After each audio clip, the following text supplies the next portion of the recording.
everybody, I'm Dangerous Linda. That wasn't funny.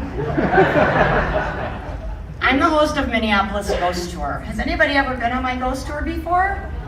Oh, well, I'll tell you, even in spite of the spooky nature of the business that I'm in, the most horrifying experience that I've had associated with my ghost tour was not actually of a paranormal nature.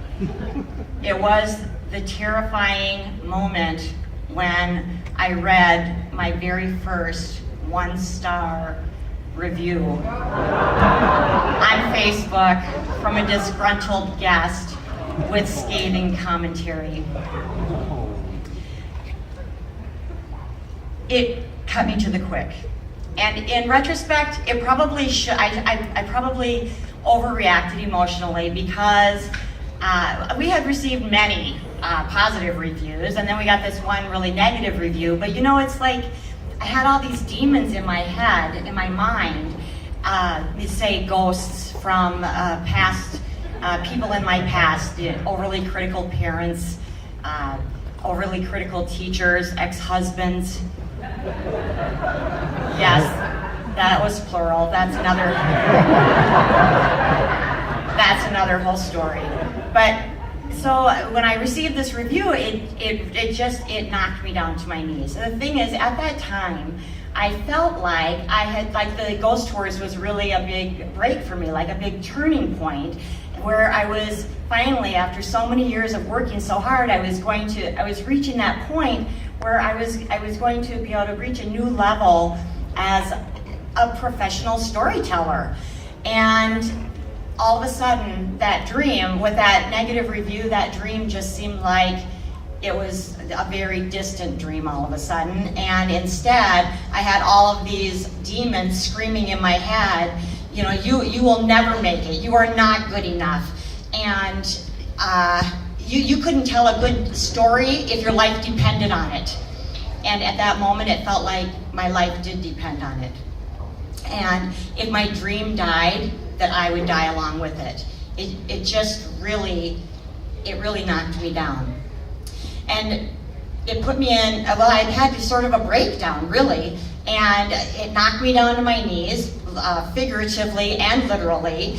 And I guess my breakdown turned into sort of a psychic breakthrough, because what happened was I just was at my wit's end, and I just said, I reached out for help that I had never even contemplated asking for. I wasn't a psychic or a ghostbuster. I was a storyteller, and I really had worked hard to put these stories together. But at this moment, I reached a new level, and I just said, spirits or ghosts or guides or whoever you are, could you please, if you have kind and loving and helpful information that will help me take my performance to the next level, to engage my audience and really help them to have a better time, I'm open and receptive, and I just hope that you'll reach out to me, please.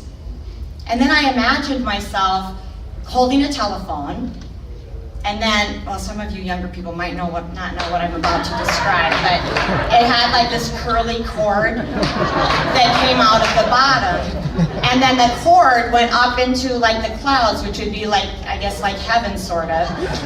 And then a little girl picked up the other end of the phone up in the clouds. She was wearing an old-fashioned dress, and she said, "Hi, my name is Alice. I don't live here anymore, but I'll help you." And I thought, well, hot damn. Well, I didn't say that because she was a child, but I was so excited. And we had a little chat, a little spirit chat inside my mind. And then as I started to really get to know her and understand her true identity, then I knew her full name, and I even found out she had died in the 1950s. But her gravesite had just been plotted within 24 hours of this conversation into an international database, and it was right here in the Twin Cities. And so I was able to go out to the cemetery and visit her, and I brought a picnic blanket, and we had a little picnic and a little chat, and I actually did that a few times. We got to know each other really well. Alice wasn't a famous person, but she as it turns out, you know what she did for a living when she was alive? She was the head librarian at the Minnesota Historical Society. Yes, when you're trying to unravel mysteries of a paranormal nature, a haunted history, that is a very helpful helper to have. And so Alice and I worked together to improve the quality and the depth of the stories on the tour. And our guests became more and more enthusiastic. We were getting more and more great reviews. In fact, she helped me build up the tour to the point that not only has the Minneapolis ghost tour been very successful over the past 3 seasons, we added 2 more ghost tours, St. Paul and Stillwater.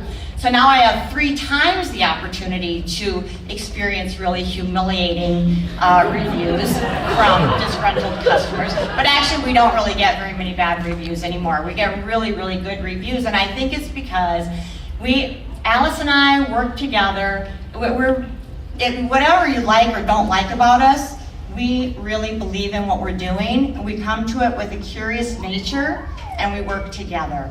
And I know there's a lot of people who may not believe that I have a ghost friend named Alice, but she is at least as real as the demons that were haunting me before she came along, and at least she really believes in me.